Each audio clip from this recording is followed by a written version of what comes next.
Hello everyone, welcome back to my channel. Gandhi Ghat ঘুরে টোটোতে করে এবার আমরা চলে এলাম একদম পাশেই মা অন্নপূর্ণা দেবীর মন্দিরে।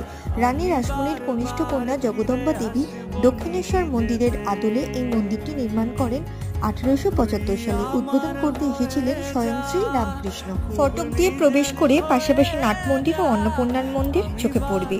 মন্দিরে সিংহাসনে আসীনা অষ্টধাতু তৈরি দেবী অন্নপূর্ণা মূর্তি আর দেবীর ডান পাশে দণ্ডায়মান রূপোর তৈরি মহাদেবের মূর্তি রয়েছে। প্রতিদিন সকাল 5:30 থেকে দুপুর 12:30 আর বিকেল 4টে থেকে 8টা পর্যন্ত দেবীর দর্শন করতে পারবে। প্রসাদ খেতে চাইলে 120 টাকা দিয়ে কুপন কাটতে হবে। বিতরণের সময় দুপুর 1:30 থেকে 2টোর মধ্যে। এখানে কিন্তু বহুরূপী সিনেমার ক্লাইম্যাক্স শুটিং হয়েছিল। আমরা সেদিন সন্ধ্যের সময় গিয়েও মায়ের প্রসাদ পেয়েছিলাম।